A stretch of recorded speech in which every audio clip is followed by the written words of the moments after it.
Hello everyone. As promised, here's a short demo of the application.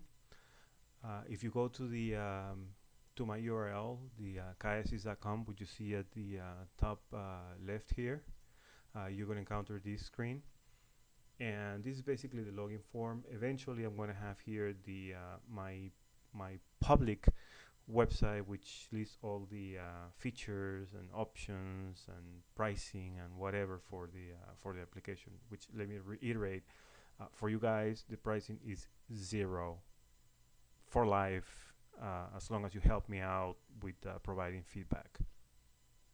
So let's log in. When you submit, you end up in what I call the dashboard. The dashboard has these little boxes that I call widgets, and these widgets give you live information about your system. What kind of widgets can I have here? Whatever. I mean, whatever you guys need, whatever that I can derive based on the information that I have from your transactions, I can put here. What I have now is just samples of what it would look like. By the way, this is live information about my test data. This one shows me the most profitable items that I have in inventory based on dollar amounts.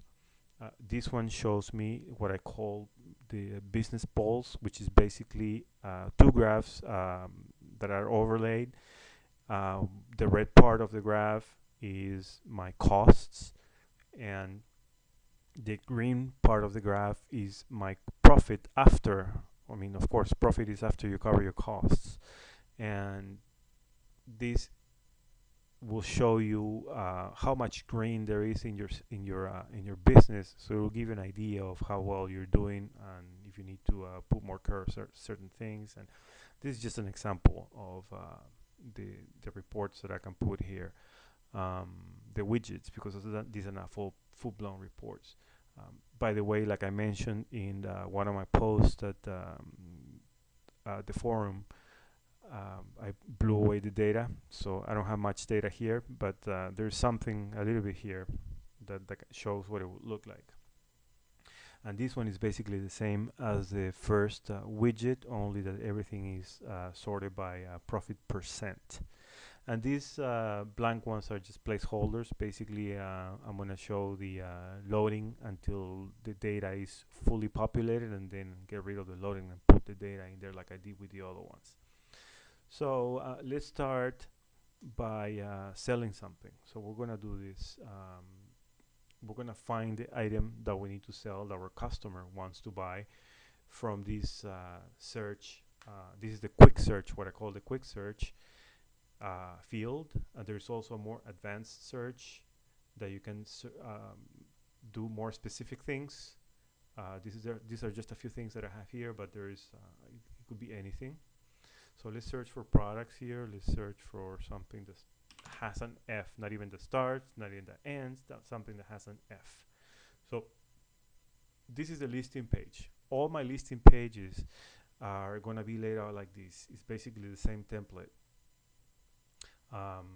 You're going to have information. The information might be different because the application for the listing page will be different, but this one has part number, description. This little red dot is, and this one doesn't have a red dot. This is because my inventory is super low. Okay, this one doesn't have the red dot because my inventory is okay. But how do I know what these red dots mean? Just click on them and it'll tell you what they mean. So this one is an alert, it's a low inventory alert, and I'm gonna have a bunch of these little different things that are gonna pop up as they apply. These are suppliers in stock, mean, max, order. I'm going to go over these three fields in a little bit because I think they're important, but for the time being, I'm going to skip them. When we place orders, I'll show you what they mean. And again, every single listing page, when applicable, they're going to have these little drop-down menus that do things based on what's applicable for this item and for the page. Like from here, I can add to a proposal, which is basically I'm adding to cart. So you're just putting your order together to sell to your customer. You can view item details. So if we click on this one, it shows the item details. And I have edit item. If you have the permissions, you can edit the item. If you don't, right now I'm running as an administrator, so I have all the permissions, so I can show you everything. But let's go through the selling process and let's find something else. And as you can see, the search is also pretty quick. I mean, I have a bunch of stuff in there, and it returns the results very fast. So let's add this item to proposal. Just pick on this one, and notice that even though it has negative inventory, it's letting me add it to the proposal, because I'm not going to stop you from selling something, because you can very easily sell something to a customer that you don't have in stock and it's a special order basically, and you just sell it to the customer, you take the money in and turn around and place an order with your supplier so you can get the items, and then you let your customer know when the items are available so that he can come pick them up, just pretty much standard stuff. And then so we're going to add 10 of these items to the proposal, and there we go. So we have 10, and again, more of the same information. This is another listing page, and I have also different options. Like right now, I can edit the item or I can delete it. There are two different options, and it works the same as the other ones. So you can click empty cart and it will let you empty it, but I'm giving you like a little warning just in case you click it by mistake. So you can click cancel and nothing happens. So let's check out. So when you check out, you're gonna get prompted with this get customer information screen.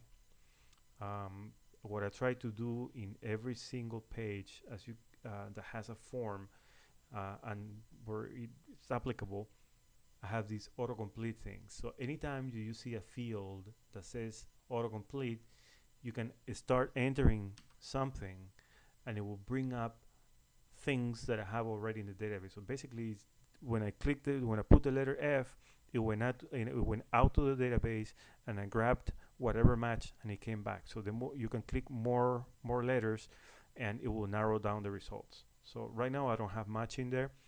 I just have my name that matches. So what does this do for you? When you click on it, see how the form gets populated. So now the form is populated. You don't have to fill it in every single time. So you have the information now, you can use it. This section here, please ignore it. I'm working on, this is some new functionality that I'm working on, not done yet. Basically, I want to divide these into point of sale and terms. Point of sale, if you click this option, you'll get prompted for payment, and you can take a credit card, you can take cash, whatever. Okay, so this is the point of sale portion of it, which is not done yet. And the terms is basically if you have terms contract with any of your customers, basically what it would do is you won't get that point of sale prompt. Instead, it will send an invoice to your customer so they can pay you based on the terms, net 30, net 15, whatever you have with your customer. So let's finalize this order, and when you click on finalize, you get this confirmation page. Since I clicked on the email, the customer will get an email that is just like this. It's basically a confirmation page with a cell number, the order date, sold by, this is me, I sold it, and it's the user that is making the sale, and the site where it was sold, so I know how to work the inventory.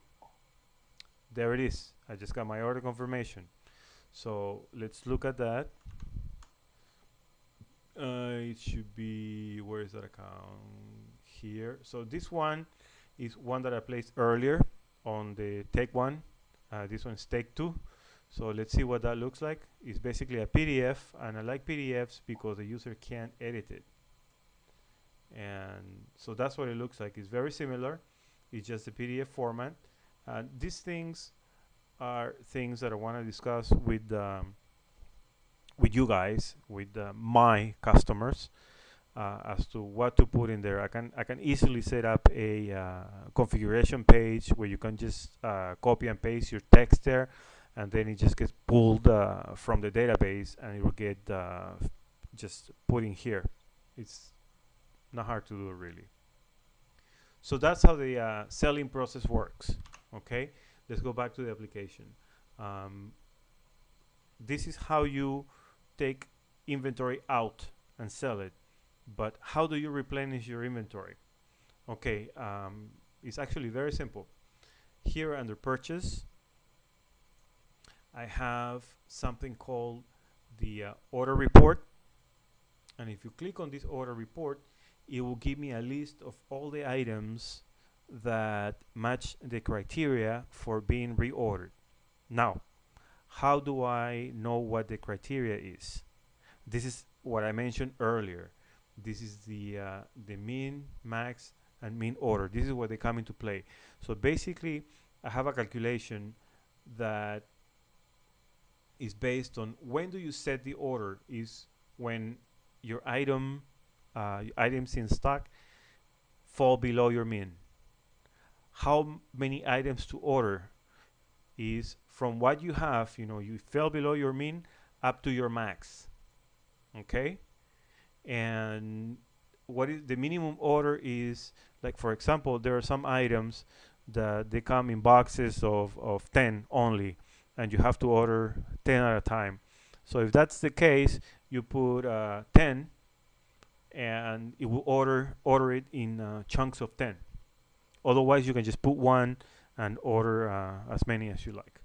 Okay, from this, you can, when I was saying that it was as simple as one click to submit all your orders, you can basically go to part, this checkbox, the top one in the header, click it, and it selects everything. And then from here, you can click process selected, but I don't want to do that right now, even though it does work. What I want to show you is just show a few items. Let's say that you want to order this item, I'm just picking random stuff, this item and that item. That's it. So those are the ones that you want to place right now. So you select those items, you click on process selected, and right now that's it. So the system generated PDFs and emailed every single one to all the to the appropriate supplier in that short amount of time. Okay, so basically this is a confirmation page that gives you your purchase order number. Now the purchase order numbers, I know that some people do just sequential numbers, and basically these are sequential numbers but with a check digit. Okay, this is called the Loon algorithm. And if you notice, if you remove the last digit of every PO number, that every confirmation, every order number, every number that the system generated is generated the same way. You get 1503, 1504, 1505, 1506. So they are sequential. I'm just adding one last check digit. So if somebody enters a number that doesn't meet the criteria for the check digit when, say, receiving purchase orders, which I'm going to show you in a little bit, the system will tell you this is an invalid purchase order number without checking anything. I mean, I already know, but running the Loon algorithm, the number is invalid. So this is kind of like, it's the way the credit cards are done. When you enter your credit card, you got the 16 digits, but the system knows that it's invalid, even you have 16 digits. It's the same thing. So let's pick on, so now you place the order. Let's assume that a few days have passed and the order shows up at your location. You're ready to receive it. So how do you receive these orders? How do you bring them back into inventory? It's very simple. So I'm just show you how to do one. I'm going to pick on this one, and we're going to go to inventory, search POs, because you have to know which PO to use to order it. So I got 15040. So if I change that 0 to let's 15040, so 39 should already exist, but the system knows that it's invalid. So this is what I was referring to. So let's put 15040, search PO, and now you get the PO. Who was it shipped to? where was it built to. This is something that you can configure. I mean, if you're ordering from a remote location, like for one of your, not from the main location, you probably want to have your billing sent to the main location if you control everything from one centralized place. So that's what the build to is there for. And the supplier, where was the supplier, where was it sent to, and the email and all the stuff. Okay, so at this point you can receive, you ordered 14 items, and out of these 14 items, 0 has been received. So this time you didn't get everything, so you got 10 items. So you can click submit items, and then it tells you that it was successful. So click here to receive another PO. Let's receive the same PO. Search PO. So now it tells you that 10 were received, so 4 are outstanding. Oh, and then it so happens that it came from a different distribution center. You got your other 4 items from a different place, so you can go ahead, come in, and receive it. Okay, so you receive the items, successful, and then let's see what happens now. And now it's received in full, so you're done. Okay, receive 4, so we can close this PO. Is done. Okay, as far as the administration, I just want to go briefly about this. You can manage users from here. You can create, update, and delete users. You can do the same. These are what they call the CRUD operations: create, read, update, and delete. I just have CUD. I don't have the read ones. And you can do the same thing with your suppliers. You can do the same thing with the manufacturers that go linked to suppliers. I don't know how useful this is, the manufacturers, but it's here. And you can do the same thing with your inventory. So you can, for inventory, you can go to create inventory, and here you have like a new item form, and you can type your part number, description. You can scan this part number. You have scanner. You can type in the description and all the information. You can, if you're adding a new part that the manufacturer is not. Oh, by the way, these are all the manufacturers that you have listed on your account, and these are all the suppliers that you have listed on your account. So if you have something already here, you just pick it and use it. I mean, I'm not. If I can save you some time typing things, you know, I'll do it like that. So you can create a new manufacturer, you can create a new supplier, and once all this information is here, you can create the item, and it will add it to your list of items, and it'll be available the next time you search for it. So these are just a few things. I mean, I wanted to keep it somewhat short, and I am adding new things now, and basically I just want to show you what the system can do and encourage questions and see if I have any takers that want to test it. Like I said again, I said it in the forum, I am the developer. You tell me what you need, and if it's something that is that aligns with the model that I'm trying to have here, I'll just go ahead and do it. Okay. If you want me to do something like put a link to my Google account, or put a link to my picture so I can show my family, of course that's not gonna happen.